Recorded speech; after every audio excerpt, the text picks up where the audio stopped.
white, I'm sure you have an opinion on the topic, and I don't know virtually anyone in this room. And yet I am confident to say the following. If you are white and you have not devoted years of sustained study, struggle, and focus on this topic, your opinions are necessarily limited, superficial, and uninformed. Wow, how can I say that when I don't even know you? I mean, maybe you've been to Costa Rica.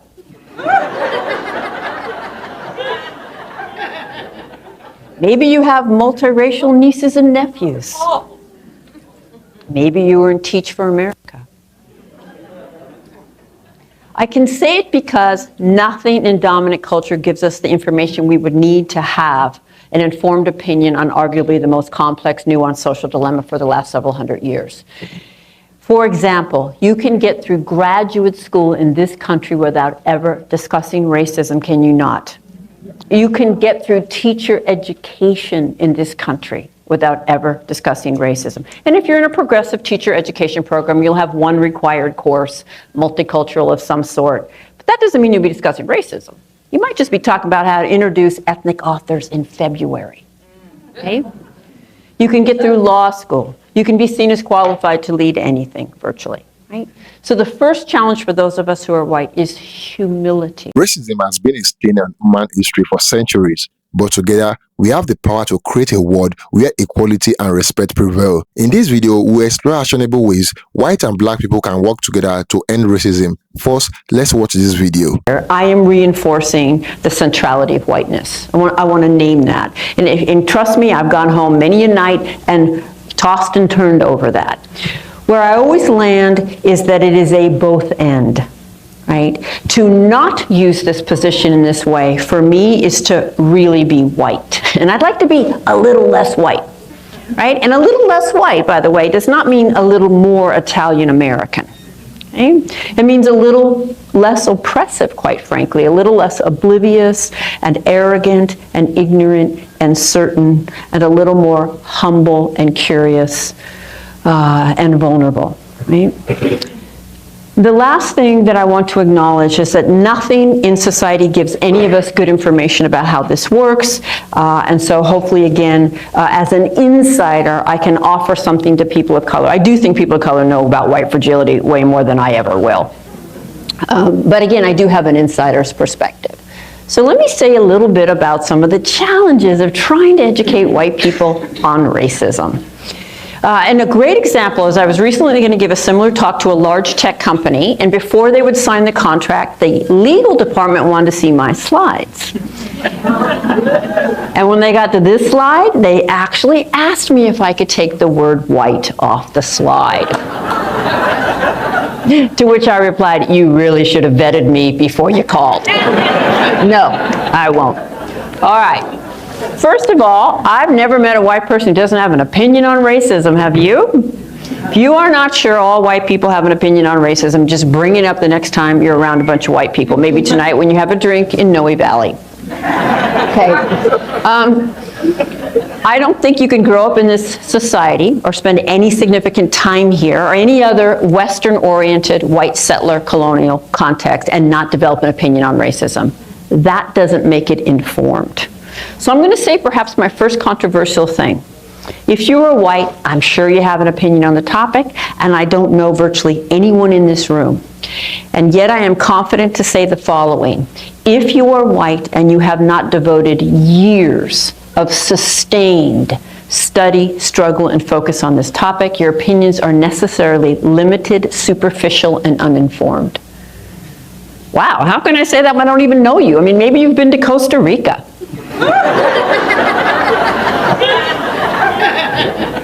Maybe you have multiracial nieces and nephews. Maybe you were in Teach for America.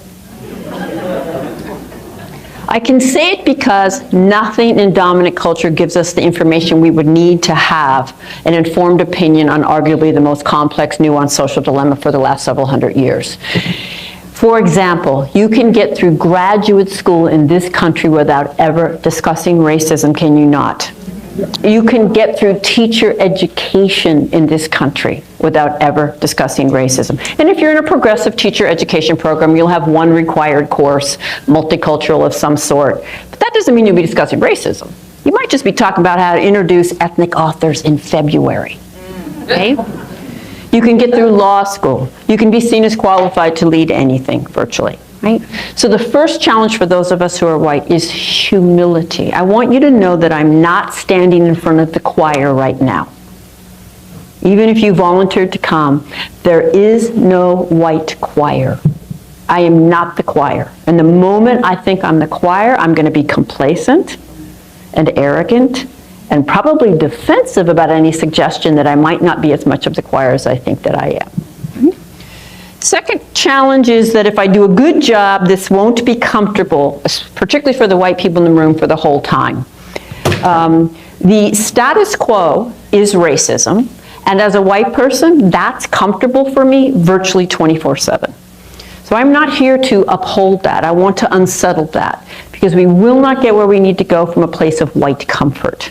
The key is what we do with those moments of discomfort if I manage to stimulate them. We can certainly use them as a way out. We can also ideally use them as a relatively rare way in. Why does this unsettle me? What would it mean if it were true?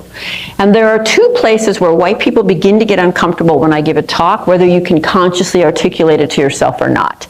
The first place is how often I'm going to say the word white. So prepare yourself, about 100 times. And we're not used to being seen racially. And we're not used to having people proceed as if our race has meaning. And the second place where we can begin to get uncomfortable is that I am going to challenge the very precious ideology of individualism. And I'm going to do it by generalizing about white people all night long. And you're going to be just fine. Okay? It is a very precious ideology. In general, I'm talking about the white collective, we don't like to be generalized about. And so, just so you know, if I thought it was racist to generalize about white people, I wouldn't do it, so you don't have to send that email. You can actually ask yourself, well, might I be missing something if I don't understand it? Right? Rather than she must be doing that wrong. Okay? Yes, we are individuals. Of course, and I couldn't possibly hold every person's story in this room even if I wanted to. We are also members of a social group. By virtue of our membership in this social group, we could literally predict whether you and your mother were going to survive your birth, regardless of your age. We can predict how long you're going to live because you're a member of this social group. There's a collective experience to being white. There are shared messages. We are all swimming in the same water, right? And just like gender, the way you respond to gender socialization, your challenges to gender socialization, you may have them. There's variations, but nobody can avoid dealing with gender socialization and responding to it. It is the same with racial socialization, right? So every moment that you want to exempt yourself, try this. All right, she's saying most white people X. I was a Y. Okay, good for you. Okay, you were Y. Most are X. How did Y set you up into the racial hierarchy you live in, swim in, grew up in, breathe in, right? It set you up differently than X set me up, but we both got set up. It's on you to use everything you see as unique about yourself and figure out how it set you up rather than exempted you. And finally, we don't tend to understand the systemic nature of racism. So let's just start there, and I'm going to do this the way that I always do this to explain the difference between personal prejudice that everybody has and systemic racism. So prejudice, prejudgment, everyone has it. There is no human objectivity. We get it from everywhere across our lifespans. Most of it is not conscious. I would highly suggest, and I think it's being sold out there, Dr. Jennifer Eberhard's new book, Biased, where she pulls together all the research, and the research is clear. All of us have prejudice. I'll use the term bias, and most of it is implicit or unconscious. Okay? And therefore, all of us act on it. The way you see the world drives the way you respond to the world. Right? So everybody has it, everybody does it. But when you back one group's collective racial bias with legal authority and institutional control, it is transformed into a far-reaching system that becomes the default. It becomes automatic. It's not dependent on your friendliness or your good intentions, right? So it gets embedded in all the institutions and also in cultural definitions of what's even normal, right? What is professionalism? What is intelligence? Whose stories are told by whom? Whose stories are not told, right? And I'm going to use an example from one form of oppression to launch us into the form we're here to talk about tonight. So we're here to talk about racism. I'm very clear you can't really separate these out. But for our purposes, we're going to take a focused look on racism.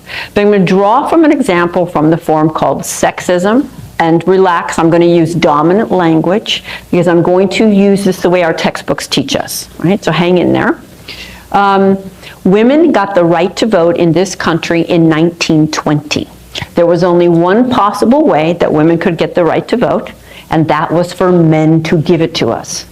Women couldn't vote on their right to vote. They couldn't even speak in many public forums to advocate for their right to vote. Could a woman be prejudiced against a man and mean to him in a one-on-one interaction? Of course. Could women as a group literally deny every single man in the society his civil rights? No. Could men deny every woman in the society her civil rights? Yes. And that is a significant difference that must be acknowledged in language, right? Right. So think about today. In 2019, I'm going to offer you a question. Today, if men as a group wanted to take away our right to vote, could they? Now that's a little easier to see today than it was about 10 years ago when I first started asking this question. But I have been asking this question for many years because this is the best example of the difference between individual prejudice and institutional power, you know, when yours is backed. And most people, when I offer that question, there's confusion, they're not so clear. Some people are sure that they could, some are not, which is also part of how oppression works. So let me just show you some basic statistics from 2019. The Fortune 500 CEOs are 98% male. The 10 richest Americans are all men. 7 of them are the richest people in the world. I think economic power is probably the ultimate form. The presidency and the vice presidency has always been 100% male. The Senate, keep in mind we're celebrating the most diverse Senate Congress we've ever had. 75% male. House of Representatives, 70% male. The current cabinet, 84% male. U.S. mayors, 80% male. U.S. governors, 84% male. Federal judges, 87% male. Police officers, 85% male. So I'll just ask you again, if they wanted to. I'm not saying they would. My point is, by definition, institutional power is deeply embedded in the fabric of society. It's embedded across history. These are not flexible systems. Heads up, we live in patriarchy. We live in an androcentric, male-dominated, patriarchal society. We always have, and it didn't end in 1920. And I'm very confident that if Hillary Clinton had become president, patriarchy wasn't going to end that day. Anymore, I mean, if the word patriarchy came out of her mouth, any more than we can see that racism did not end upon Obama's presidency. I would argue it got an infusion. All systems of oppression can allow for exceptions. The rule will be consistent, right? 2019. And just in case you need a visual on my claim, that we live in patriarchy. This is the House Freedom Caucus. This is arguably the most powerful committee in the nation. Talk about making decisions at the table that will affect the lives of people who are not at that table. They're literally discussing the health care bill when this picture was taken. Right? In case you need an image from popular culture, this is cover of Vanity Fair. This is a slide I made. I don't even know who it is. I just Googled white guy. And I got this, and I thought, oh, that's a good one. if you have young people in your life, and if you have kind of self-awareness yourself, you know that children are deeply shaped by films, by media, by imagery and marketing, right? The way that they think about the world and understand the world. And all of us pretty much have been deeply shaped by film. Those who write and direct film are our cultural narrators, and they shape how we see ourselves.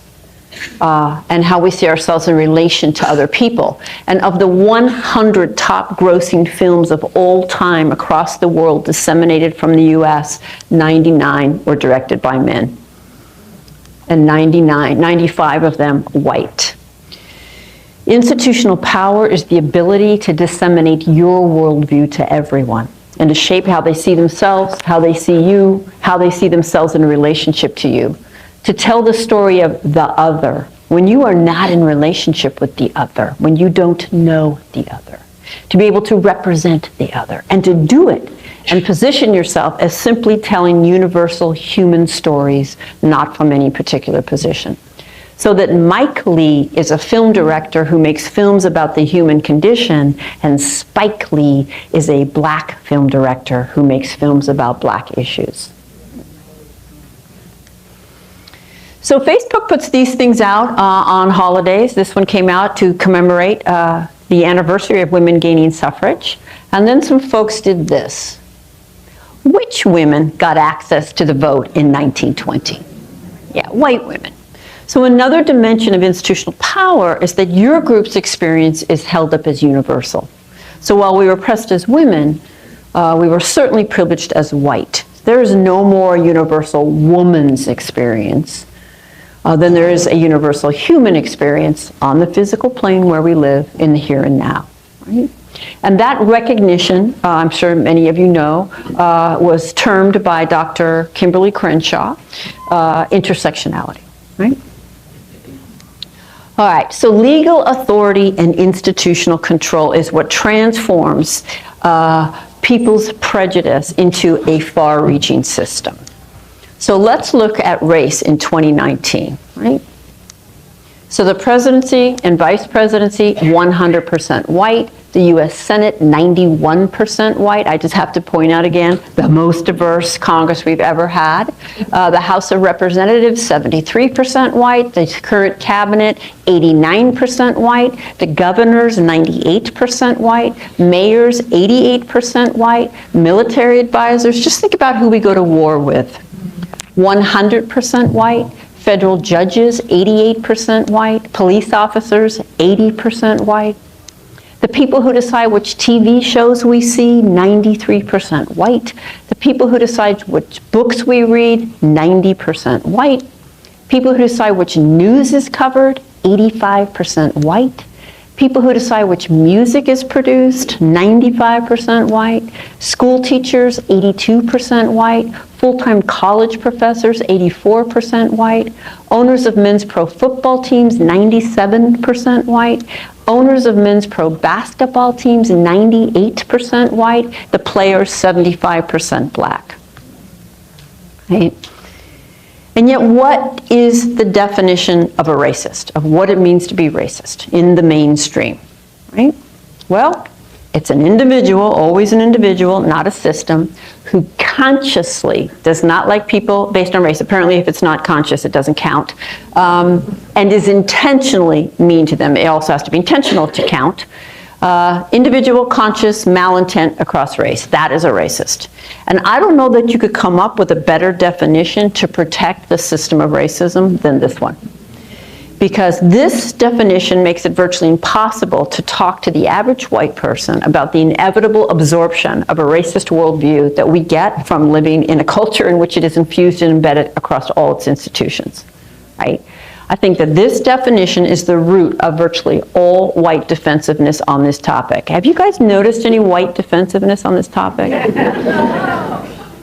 Because if that's my definition of a racist, and you've just suggested I've said or done something racist, much less that I benefit from racist just by being white, what I'm going to hear is you just question my very moral character. And now I need to defend my moral character. Right? And I will. Right? So racism is a system, not an event. It certainly occurs in specific moments that we can identify, but of course it's 365, 24/7. It's the system we're in. And part of being raised as a white person in this society has been to be raised to be what I think of as functionally illiterate on this topic. I had opinions, I spouted them freely, I cringe today when I think about that. And part of gaining literacy, and of course that is a lifelong process, I will not be finished with. Part of gaining literacy has been to understand the kind of collective dimensions of racism, but also how different groups of color get set up differently. So what's in my head about indigenous peoples is different than what's in my head about Asian heritage people, and that's different than what's in there about African heritage people. I have different levels of comfort and anxiety and interest, etc. And therefore those groups have different experiences. Okay? And it's very important that we break that down and that we learn those histories and those struggles and those stereotypes and those experiences. So I want to be really clear.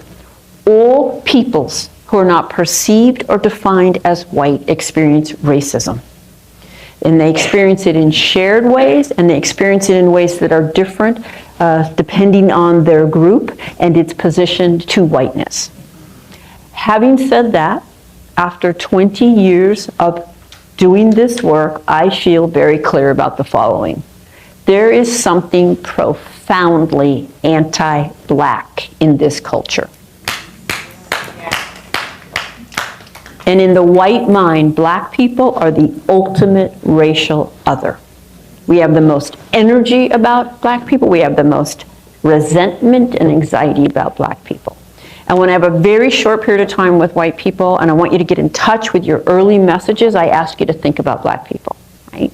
And anti-blackness, there are poles, right? White is here and black is here. And I don't have time to get into it, but there is no white without black. There's a deep need for white, the white collective. There is no superiority without inferiority, right? So there are poles.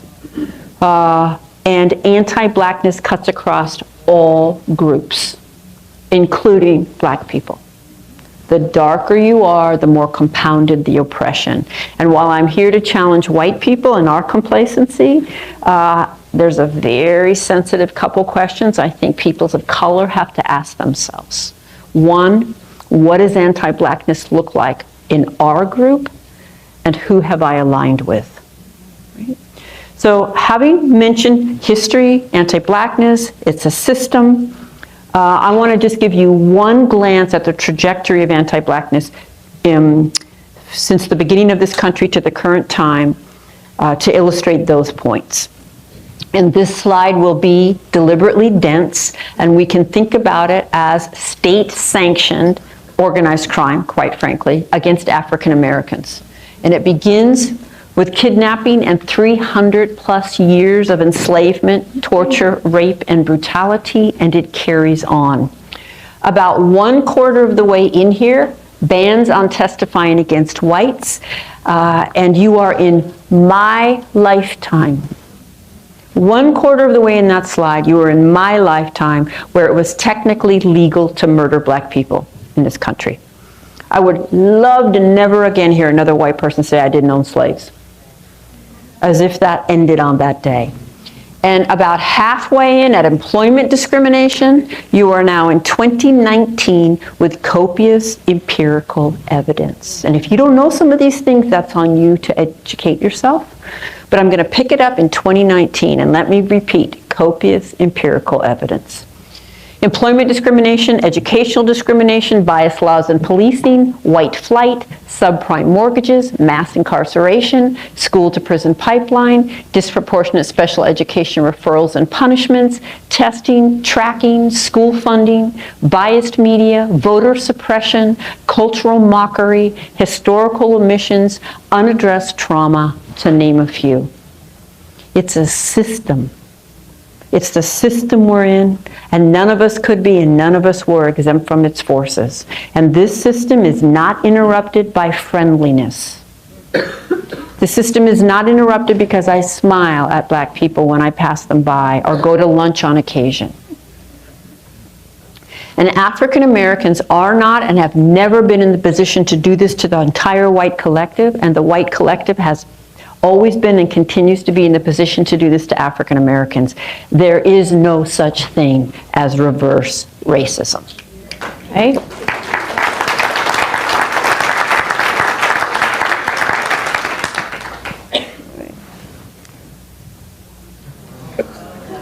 It's a system. All right, now, I know I'm going to need to update this picture pretty soon here, but I can't let go of it yet, because when I saw it, I mean, you can just take a wild guess how I feel about Paul Ryan, but that's not why I picked it. When I saw this picture, I just said, this is what it means to be white. These are his incoming interns. These are our future politicians. These are the people who will sit at the tables making decisions about the lives of those who are not at the table and who they have not been taught are valuable to know or consider or understand. I want you to imagine the neighborhoods they likely grew up in, right? The schools they likely went to, the teachers they likely had, the friendship circles, their wedding albums. And now imagine that these are our future medical researchers. These are our future school teachers. These are our future social workers, right? Our future lawyers, etc. Right? And this is the position from which white people claim we're objective on race. Now, just get that image back in your mind of that history slide, and then just look at this. This is last year's college champion Jeopardy playoffs. So those are our best and our brightest, soon to be certified as highly educated from our institutions of higher learning. And that's the board at the end of the grand champion round. So as we can see, there was one category, not one of them touched. Clearly the most difficult. Nobody was going to risk losing the grand championship.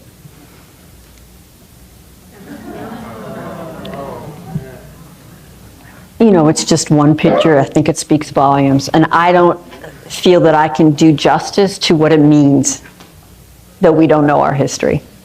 That we could ever separate it out and see it as their history, not the history of this country.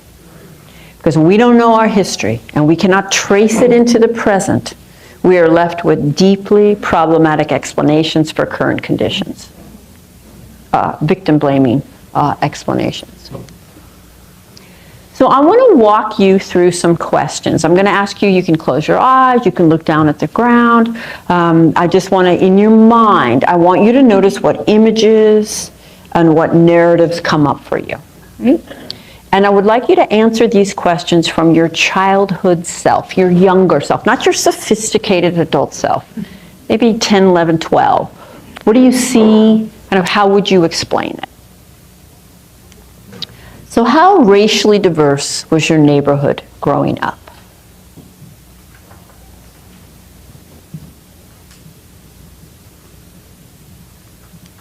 If your neighborhood was not racially diverse, why wasn't it?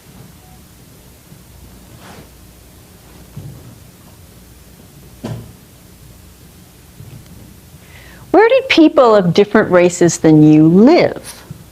If they didn't live in your neighborhood, where did they live?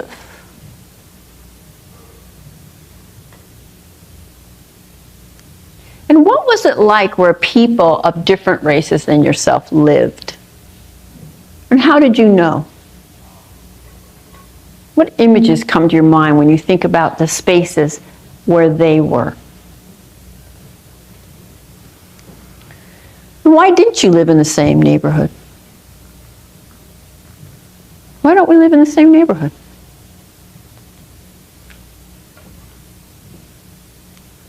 Were you encouraged to visit the neighborhoods where people that were of a different race than you lived and get to know the people there, build relationships with them?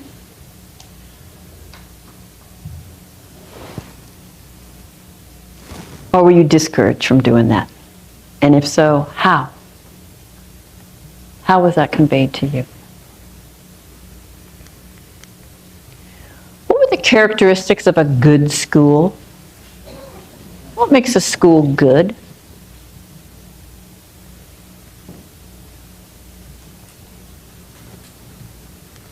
What are the characteristics of a bad school? What makes a school bad? What's it like at a bad school?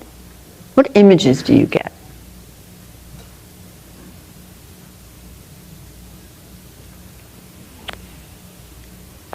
Did your parents care about what kind of school you went to? Did they have any energy about that? And if so, why?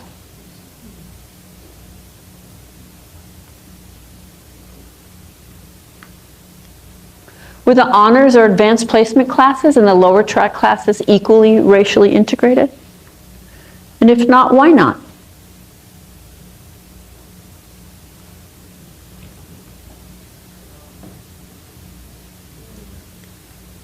How often have you had a teacher or professor of your own race, or races if you're multiracial?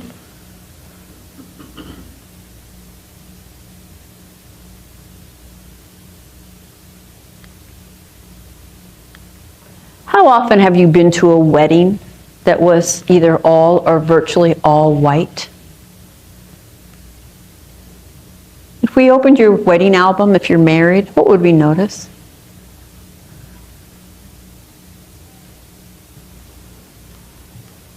How often have you been to a funeral that was virtually all white or all white?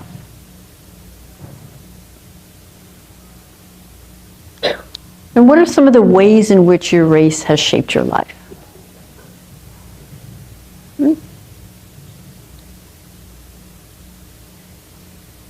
So I asked these questions to get to the earlier messaging. I have a pretty good idea of the patterns of that rose up as you thought about them. And yet when you put all this together, right, our socialization into deep racist bias, our definition of a racist as a mean, bad person, you get some rather superficial white narratives.